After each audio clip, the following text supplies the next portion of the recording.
Salut les amis, c'est Winslag. Aujourd'hui, nous allons tester la nouvelle tondeuse futuriste de chez Babyliss for Men, le designer. C'est parti! Les tutos de Winslag. Donc la tondeuse, elle est comme ça, et vous avez deux fournis avec une petite tondeuse pour faire les contours et les finitions. Donc elle a un petit design un peu Transformers, moi j'aime bien. Et évidemment, donc elle est un peu plus grosse et un peu plus lourde. Vous avez le bouton Power juste ici. Et vous pouvez régler directement la hauteur de coupe. Donc vous avez 50 positions de 0,4 à 1,2. Quand vous augmentez la hauteur de coupe, vous avez les petits picots qui sont juste ici qui sortent de la tondeuse. Voilà, donc 1,2 cm, ça donne ça. Ça vous permet d'avoir déjà une barbe mi-longue. Au niveau du fonctionnement, ça va, elle est très peu bruyante et elle génère très peu de vibrations. Elle a une autonomie de 40 minutes et elle est évidemment waterproof. Vous pouvez l'utiliser sous la douche et la nettoyer sous l'eau directement. La petite tondeuse de finition qui est fournie avec fait un peu plus cheap. Elle fonctionne avec une pile qui est fournie avec. Donc celle-ci, elle génère vraiment beaucoup de vibrations. C'est pas très agréable au niveau de la prise en main. Maintenant, allons tester tout ça. C'est parti! Ouf, ouf, ouf, ouf. Donc là, ma barbe, elle fait à peu près 1,5 cm. Donc je vais déjà tester avec 1,2 cm. J'espère que je ne vais pas foirer ma barbe. Je teste la tondeuse pour la première fois. Je vais faire un peu plus court pour la moustache. J'espère que je vais pas me foirer. 7 mm.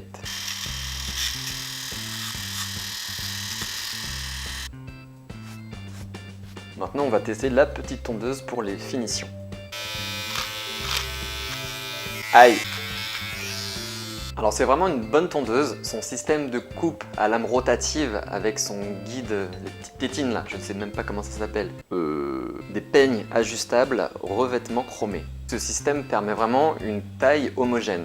Maintenant, si vous voulez styliser votre barbe, par exemple tailler la moustache un peu plus courte, du coup avec cette grosse tondeuse, c'est galère en fait. Voilà, on a tendance à aller un petit peu au niveau du menton. Et l'autre truc un peu galère, c'est qu'avec le système de coupe rotative, les poils, ils sont éjectés un peu partout. Donc en plus d'en avoir dans le lavabo, vous en retrouvez limite dans la cuisine. Bon, peut-être pas quand même, mais bon. Donc je pense que cette tondeuse est très bien pour les personnes qui veulent se tailler une barbe homogène, mais une barbe courte, une barbe de 3 jours, une barbe de 2 semaines, une barbe voilà, jusqu'à 1,2 cm. Mais pour les personnes qui veulent se laisser pousser une plus grosse barbe et la styliser, cette tondeuse n'est pas assez précise pour pouvoir le faire. Pour ce qui concerne la tondeuse de précision qui est fournie avec, elle n'est pas terrible. Elle tire les poils, elle donne des irritations, elle fait un peu mal et ça permet pas d'avoir un résultat net. J'aime pas. Voilà, donc avis mitigé. Très bonne tondeuse pour une barbe uniforme si on ne veut pas la styliser jusqu'à une barbe mi-longue d'1,2 cm. Mais dès lors que vous voulez une grosse barbe stylisée, avec moustache plus courte, faire en dégradé, etc. Il vaut mieux une tondeuse classique. Abonnez-vous les amis et à mercredi prochain pour un nouveau tuto. Tchou. Aujourd'hui, nous allons tester OneBlade. C'est parti.